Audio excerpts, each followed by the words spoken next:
If you've been enjoying the weekend, some of you might be rugby fans. I know that there's been some matches on. Any Irish amongst us to be very happy? Any South Africans? Not so happy? Never mind. England are happy at the moment because they're playing the lower teams. But it's interesting. Have you faith in your team? Have you faith in your team to win the World Cup? Now, I'm not sure what is meant by faith, but have you heard people say, do you know, I wish I had your faith? Or other expressions of, I'm walking away from church and I've lost my faith. Or if you're going through a tough time, people might say, well, you just need to have more faith. Well, what is faith? What is faith? And over the next few months, what we're going to be looking at in this new series is looking at somebody called Abraham, who we've been introduced to today, often called the father of faith, where Abraham in his life gives us a model of how we can live our lives based on this model of faith. Now, I don't know about you, but I love biographies or autobiographies, stories of people's lives. And you may ask, well, what's the point of reading about someone maybe who has died and had lived a long time ago? Why do we bother reading about other people's lives? Well, one reason is that reading about other people's lives helps us navigate the things that we come up against in our own lives. So, for instance, you might, in your workplace, come across someone with a huge ego, a difficult colleague that you've got to work with. I remember recently reading the biography of Alex Ferguson. Now, although he's the manager of Man United, we don't like Man United, he has been a very good leader. And reading about how in the stressful football world, with these highly paid football players who all think they're God's gift to the world, he brought these teams together and created an amazing way of playing football and winning. You learn how to survive leading a team of egos.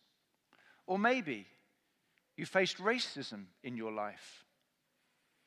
A book that I read recently was a biography of John Barnes, another football player, interestingly, but from a far better team, Liverpool, he played for. But in the 1980s, he was a footballer, and there was huge racism in the football game at that time. He would get racism on the pitch. At times, he had bananas thrown on the pitch where he was playing. He had abuse thrown at him from fans and from other players. But all through those times, you can learn how he dealt with that racism. And I've heard him speak more recently about what that's meant. And you can read about how he is now involved in racial justice. You can read his biography. Maybe you long to see the neighborhood you were part of changed and for God to make a difference through you, whether it's through a really tough community you were part of. I read the story, and some of you I'm sure have read the story of Jackie Pullinger chasing the dragon. She went to this walled city and felt called to this place, the walled city in Hong Kong. And through incredible courage and bravery, she saw people coming off drugs, prostitutes set free. And if you read her book, you see how she did that. You see, it's not just enough to learn in the abstract about how it is that we live our Christian lives. What we need is fleshed out people who in person we can look at and model our lives on. We need role models. So if you also think about in your own life, who are the people that you admire in life? I'm sure you can come up with different people, whether it's a former teacher or someone who has been a world leader, or maybe a parent or a friend. And often, although we don't think like this, it's those people that we admire have made a huge difference in our lives. I was thinking about this, that when I became a church minister, a leader in the life of the church, the person I modeled much of what I did on, I'd learned whilst I was here at St. Andrews when I wasn't a leader in the church. Some of you may know a previous church leader. If I put the picture up here of a previous leader, John Hughes. Some of you might remember who John was. He was the leader here in the 70s and 80s and even into the early 90s. John was wise, is a wise person, humble and gentle, and seemed to have the right word to say for every situation. And he took the church here on a real journey of faith. And I can remember many times I hit a situation or I come across something I need to do, and I'd think, well, what would John do in this situation? And maybe you can relate to that with different people that you know. But I think what we recognize is that most life lessons are not taught, but they're caught. They're not taught, but they're caught. We reproduce who we are and what people see in us. And the major reason that we want to look at this life of Abraham is because he modeled a life of faith. He really was somebody who modeled that life of faith. And Abraham is revered actually by the majority of the major world religions. He's called the father of faith for Judaism, for the Jewish faith, for Muslims, and for Christians. So as we begin this series, there's one real thing that I hope that we get going through this all the way through, is that faith is a way of life. Faith is a way of life. It's not just that one-off decision you make at the beginning of a Christian journey where you feel, right, I'm now called to faith and that's it. It's all done. It is a journey. And the journey goes like this. It's left foot, left foot. It's a daily walk of following after Jesus. So faith is lifelong. You can compare it a bit to marriage. You know, somebody gets married on their wedding day, and on your wedding day, you know very little about what it is to make a successful marriage. Josh and Megan are just looking forward to that. They got engaged, they're going to get married, and they'll maybe stand at the front of the church and look forward to what that means, but haven't got a clue how it is that they live their married life. So succeeding in marriage, there's ups and there's downs, there's unemployment, there's crises, there's raising children maybe, there's that whole lifelong task of marriage. You could say the same, you compare it to parenting. Having a baby does not make you an expert in being a parent. You can take all the courses you like, but when your child has a stronger will than you do at age 2, you suddenly realize, I don't have all the answers. I don't know everything. So faith does begin with that relationship and beginning that walk with Jesus. It starts with that simple decision to trust God as you begin that journey. But childhood faith is not sufficient for adult-size problems. Faith that is exciting in our teens or in our early 20s will not necessarily be sufficient for our midlife and older life. See, faith is a lifetime journey of left foot, left foot, following after God. So faith carries us from child raising to child releasing, from career through to cancer, through practicing hospitality to entering hospices, from wedding to widowhood. We need an adult-sized faith for every stage of life. Either we're moving forward in faith or we're moving back in unbelief. So here we're going to look at the faith embodied in Abraham, who doesn't get it all right, but he is really a man of faith. So we've entitled this series, The Journey of Faith. And today I've entitled Faith to Begin the Journey. Faith to begin the journey. Let's just pause for a moment, invite God's presence as we open his word, and pray that God would speak to us. Father, I pray for each person here this morning, or whatever stage of life you are on, whether you're looking into what this faith journey means, whether you've been walking this road for 50, 60 years, I pray that you would speak to each one of us, that we might take that next step of left foot, right foot, following after you. Amen. Well, if you've got a Bible, if you've got a phone or whatever you use, we're in Genesis chapter 12. We're looking at the beginning of this story of Abraham's call. Now, Abraham lived 4,000 years ago in what was Mesopotamia, this fertile crescent, what we would call modern-day Iraq. And the civilization of which Abraham was a part didn't recognize or worship the one true God, the Creator God. But it's out of this environment that Abraham lives, where there's gross idolatry and all sorts of superstition. God speaks and issues a call to Abraham. And the journey always begins with a call. The journey always begins with a call. Here's what we read in verse 1 of chapter 12. The Lord said to Abraham, go from your country, your people, and your father's household to the land I will show you. Now, like his neighbors, Abraham worshipped a variety of gods. So the question is, when you read this, why is it from the mass of humanity around at that time that God issues a call to this one man, Abraham? Did Abraham, for instance, turn from his idols and then God chose him? Or was it that Abraham was someone who was particularly a good person, so therefore God chose him? Well, nothing in the text would suggest that. So it's simply what we see. Abraham is a recipient of God's unmerited grace. God's grace when he calls him. So the first thing about this calling is there is a call that God has for us. There's a call to God. We need to have that call to God. See, that beginning of the journey is where God's first call is to himself, where God says, come to me. Turn your heart to me, trust in me, believe in me, follow me. So here's a little personal question for you. Have you, in your life, answered that first call to come to God? Have you heard that call and responded to it? Because that call God is always making. Now, it doesn't matter your age. You can be 5 years old or you can be 75 years old. As we discover in this story, Abraham was 75 years old. The call can come at any time in your life where you say, I trust you, I believe in you, I'm going to respond to the call that God has for you. So the first thing is there's a call to God. But secondly, we read in this story, there is a call to a particular task or to a place.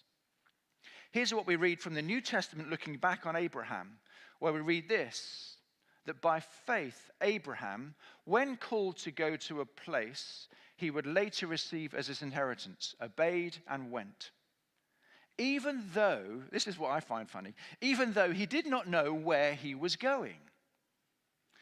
Can you imagine the conversation Abraham has with his neighbors around him? He's kind of getting ready to go, and they say, Abraham, what are you doing? He says, we're moving. Say, really? Where are you moving to? You've lived here for generations. Why are you moving? Well, God's told me. Really? God? Which God has told you? Well, it's God, the creator of all things. Well, really? Where has he told you to move to? I don't really know. Well, this God who you are following, when he tells you where to go, what are you going to do when you get there? We don't really know where we're going to go, and we don't really know what we're going to do, but we know that God who's called us is going to be with us when we get there. So the question is, why would anyone who is in that comfortable place with the familiar surroundings he knows go to a place that is uncomfortable and unfamiliar?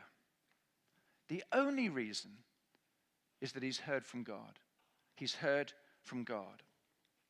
You see, as long as a bird stays in its nest, it will never know the joy of flight.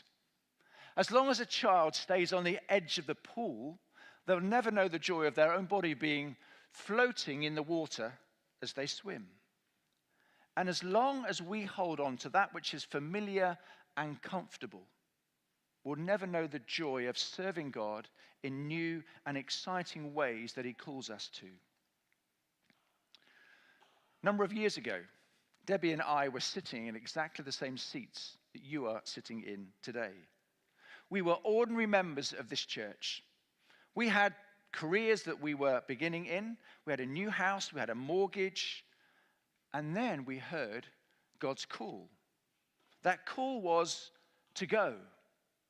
It was to go and make a difference, although we weren't quite sure what it was about. So we sat down with some wise people in the church to discern what this call was and whether they would support us. So I can remember sitting next door. This was involving John Hughes and a few others.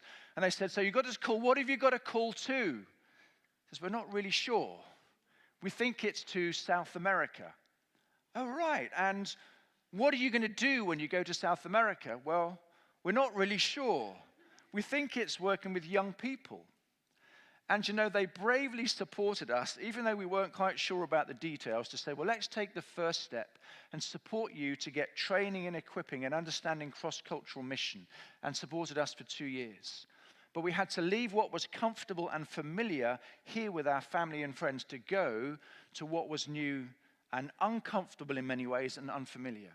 And even though our journey didn't go exactly as we might have thought then, God has led us all through those years of following after him. It's been an exciting adventure. In 2019, about 35 people in this picture here, who were part of the comfortable and familiar congregation here at St. Andrew's, heard a call from God to go across the other side of town to a different church, St. Mary and St. George's, and to plant and start something new alongside what was already there. For many, it was leaving friends and what they knew here to go to what they weren't quite sure would happen.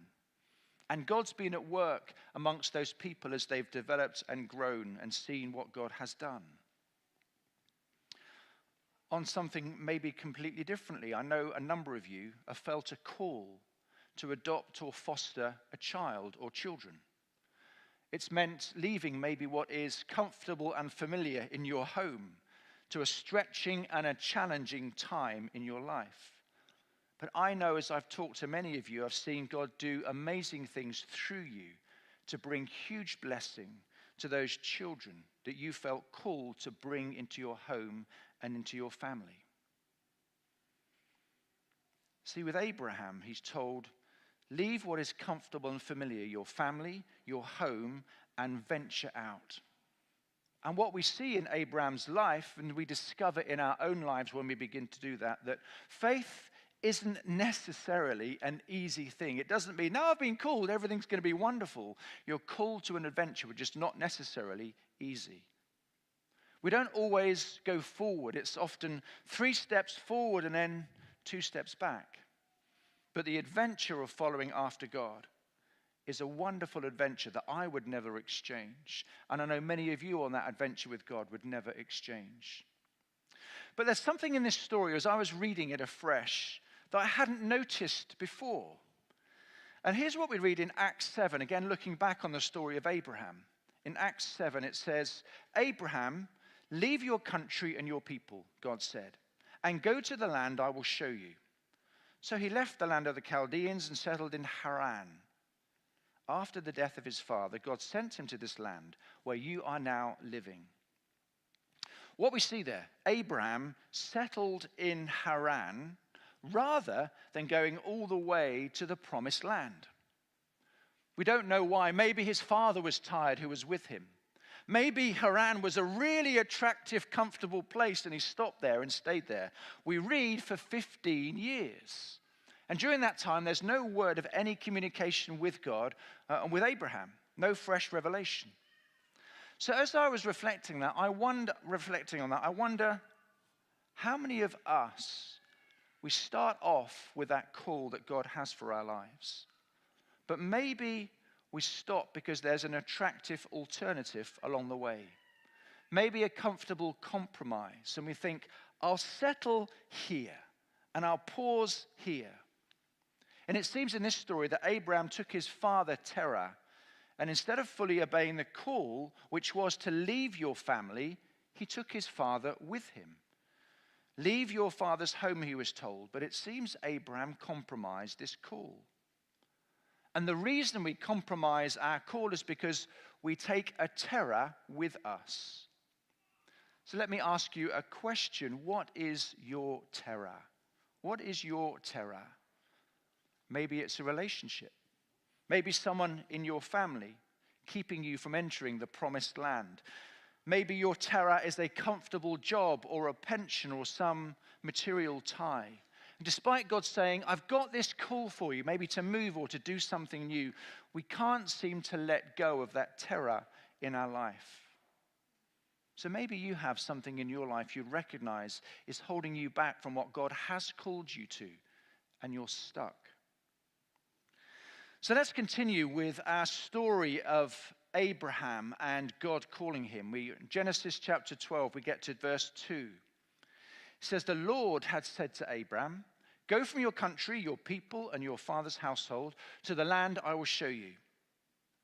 I will make you into a great nation, and I will bless you. I will make your name great, and you will be a blessing. I will bless those who bless you. Whoever curses you, I will curse, and all peoples on earth will be blessed through you. So Abraham went as the Lord had told him, and Lot went with him. Abraham was 75 years when he set out from Haran. You see, when God issues a call, he doesn't just issue the call, he also follows that with a promise. So God's call is always accompanied by a promise. So for instance, when Jesus issued a call, he said, come to me, all those who are heavy laden, and I will give you rest. If you're feeling burdened with life and you choose to follow Jesus, he says, I'm going to give you rest. With Abraham, 5 times he gives him a promise of blessing. 5 times the top promise of blessing. So even if he doesn't get it the first time, it certainly gets him by the 5th. And God starts with this one man, Abraham, and decides to change the whole world just through him. He says, I'm going to bless every single nation through you, Abraham. So let me just bring it down for us. I just wonder with us, with you, what could God do with your life if you choose to follow and obey his call for you? If you simply choose to trust and obey what God has for you. Maybe your family is not particularly serious about following after Christ. But still, how many generations could you affect going forward? How big a blessing could you be for the generations that come after you? If we simply respond to God's call to do what he calls us to say yes to his call. Do you know, you might be sitting here or watching online. You may not yet even be a Christian. But God can work through your life where you might be an amazing blessing to others around you. You may come from a messed up family. But what new thing could you start as you follow that call for God in your life if you simply decide to surrender your life to Christ? I just wanted to earth it and finish what I'm saying with this little story.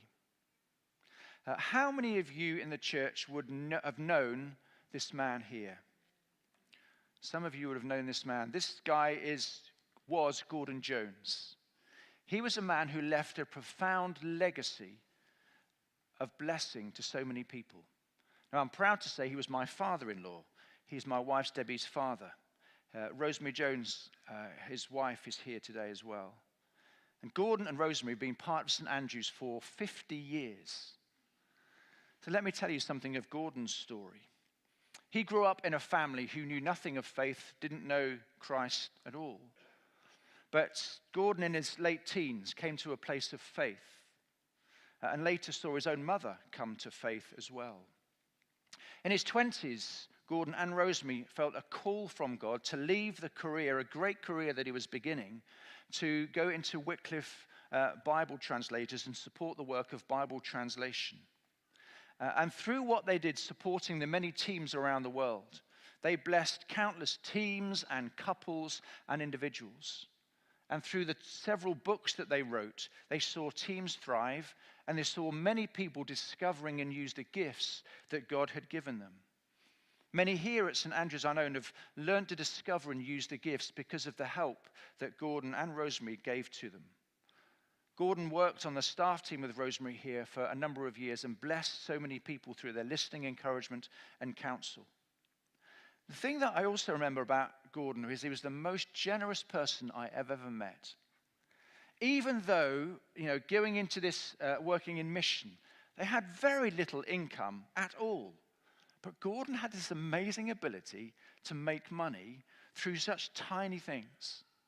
He would be able to save money in ways which I would say would be a supernatural gift. I just couldn't understand it or put it any other way. But even though he was able to make money, he was able to then give away money incredibly generously. There's many families I know in this church they've lent money to, and often not expecting it back and not getting it back. People in the wider community they've come across and helped out financially.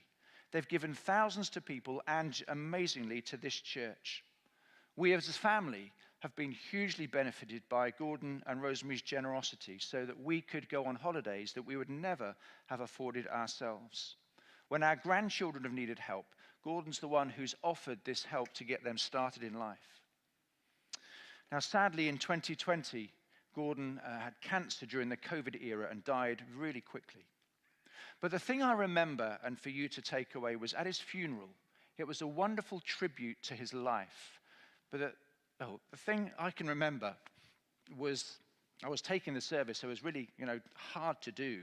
But at the end of the service, as the coffin was taken out to his place of burial, we'd chosen a piece of music which had really touched people during the COVID time, which was called The Blessing. And the words of that song talk about the many generations through your family and through your community who you will bless. And as we walked out with this music, it was such a fitting tribute. And it just reminded me of the story of Abraham. You will be a blessing to many and a legacy to those who knew you. So let me just play just a little clip from this, just to remember what a blessing someone like this might be. Your children and their children and their children will be born, and 1,000 generations in your family, and your children and their children and their children. May His favor be upon you, and 1,000 generations in your family, and your children and their children and their children. May His presence go before you and behind you and beside you. Can I invite you to stand with me? Let's just pause for a moment and to pray. And just to ask the question, what is it, God, that you could do in my life? Lord God, if I say yes to you and I trust you, if I choose to follow your call and trust the promise that you give, what ripples of blessing can you leave through your life and through the generations that will come behind you? Because that same promise to Abraham is the same promise God gives to us as we choose to follow that call he has on your life, to whatever that is. So I just want to ask you this morning, what is it that God's call is on your life this morning? What's he speaking to you about? Spirit of God, I pray that you would speak now. As you've already been speaking, I believe you'd speak to us. Come, Holy Spirit. We welcome you.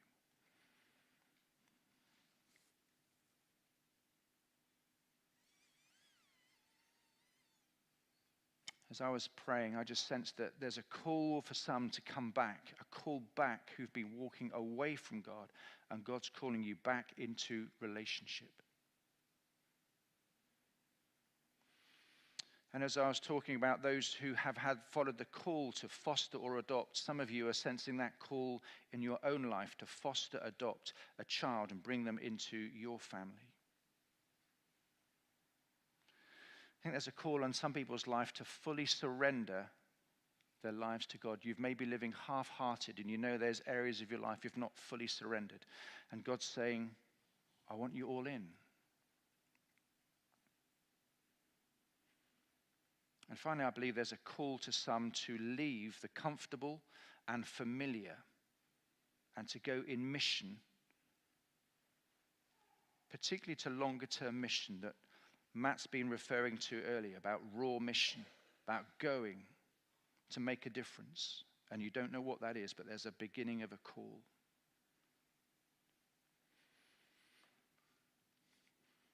And I just want you maybe to be brave, because Abraham had to go. And that first step is one of the hardest steps. And I just want to ask you, if God's speaking to you, either of those things or anything else, that you would make that step just to come to the front so that we might stand with you and pray with you. So if God's been speaking to you in any of those things, that I could invite you, do you want to just be brave and come to the front as the band also make their way to the front?